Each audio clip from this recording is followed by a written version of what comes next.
Kralların sənin qarşında boyun əyməyəcək, sənin kimlərinin, məmurlarının, sənin. Biz bilirik nə edirik. Harada meydana çıxmaq lazımdır, harada haqq söz deyilməlidir, biz özümüz hesablayırıq. Siz də heç bir vaxt anlatamazsınız. Çünki sizin arxanızda şeytan dayanır, bizim arxamızda Allah. Bəli, tamamilə düz deyir bizim dəyərli qardaşımız Hacı Talib Bağırzadə. O Hacı Talib Bağırzadə idi ki, bizim o bəzi o dırnaqarası dindarlar, cindarlar kimi bu rejimə boyun əymədi. Hacı Talib Bağırzadə, o bəzi cindarlar var, deyir, rəhbərə qarşı çıxmaq olmaz, bu dində günahdır, nə bilim, giz öz aləmlərində dinlə məşğullar və bugün Allaha ibadət edirlər, namaz qılırlar, oruç tuturlar. O tutduğunuz oruç, qıldığınız namaz sizə qənim olsun. Bəli, düz deyir. İlham Əliyev rejiminin, onun ətrafındakı o yalaqların, yataqların arxasında şeytan durur, şeytan. Şeytan bilirsiniz kimdir? Şeytan İsrailin özüdür. Ən böyük dünyada iki şeytan var. Bir İsraildir, bir də Amerikadır. İlham Əliyev rejimini bugün ayaqda saxlayan, onun arxasında dayanan İsraildir ki, İlham Əliyev Qəzzada Fələstinli müsəlman qardaşlarımızın qırdırılmasında birbaşa köməklik eləyən İlham Əliyev olmuşdur. Bunu bəlkə də bir çoxlarınız bilməz. Amma mən sizə deyim ki, bilin. İlham Əliyev eyni ilə İsrail kimi şeytan rejimidir, şər rejimidir.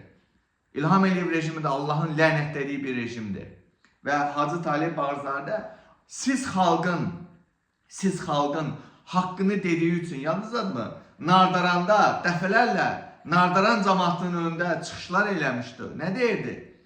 Sən Azərbaycan xalqı, sənin neftini, qazını, oradan gəlir o milyardları İlham Əliyev ailəsi, nazirləri yeyib dağıdır. Yadındadır Hacı Talib Bağırzadə nə demişdi? Bir nazirin övladının qolunda 2 milyon dollarlıq saat var. Amma sən Azərbaycan vətəndaşı bugün acından ölən uşağın gözünə baxa bilmirsən. Acından göz yaşı tökən uşağına bir şey alıb verə bilmirsən. Bu ölkədə uşaq pulu verilmir.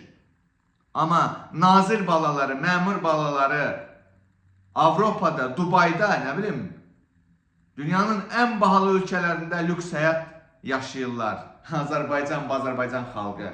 İndi yəqin bu videodan sonra mən də İrançı elan eləyərlər bəziləri. İran agenti falan elan eləyərlər. Nəysə, Azərbaycan xalqı. O, əsasən də bilirsiniz ki, bugün oruçluqdur da. İndi Allah deməyəcəm, bütün oruç tutanların orucunu qəbul eləsin. Sadəcə şərəfli, namuslu, mübarizə aparan insanların tutduğu orucu qəbul eləsin. O saxtakar, saxta cindarların orucu zaten Allahın özünə də lazım deyir. Onlar hamısı pakazok ilə məşğullar, yalandan şov göstərirlər. Allah bilir kim kimdir. Qurban olun Allaha. Azərbaycan xalqı. Və onu da deyim ki, bunu unutmayın. Bu dünyanın deyir, o dünyası da var. O dünyada imtihan, Allah sizi sınağa, imtihana çəkəndə sizə sual verəcək. Zalimin zulmünə niyə boyun əydin? Niyə sustun, ha? Demək sən dilsiz şeytan eydin, şeytan. Azərbaycan xalqı bunu sual verəcək, Allah o bir dünyada. Nə cavab verəsiniz, ha? İlham Əliyev kimi zalimin zulmünə boyun əydin. Bugün jurnalist qadınlarımız həbsdədir. Bugün bizim nə qədər dindar qadınımız həbsdədir, ha? Azərbaycan xalqı sizə sual verirəm. Bilirsinizmi nə qədər dindar xanım həbsdədir? Nə qədər jurnalist qadınlarımız həbsdədir? Bütün Azərbaycan xalqı bunlara boyun əydiyi üçün Allah qarşısında cavab verəsiniz. İlham Əliyev kimi şeytanın zülmünə sustuğun üçün. Hələ, gəlin bu ayda, bu müqəddəs ayda etiraz eləyin. Videoların altında komment yazın, etiraz eləyin. Video çəkin, paylaşın, bacarsınızsa. Hələ mən meydana çıxmağı demirəm. Vallahi Allah bizi bağışlamayacaq, Vallahi bağışlamayacaq. Ən azından Fələstinlə bağlı götür bir şey paylaş.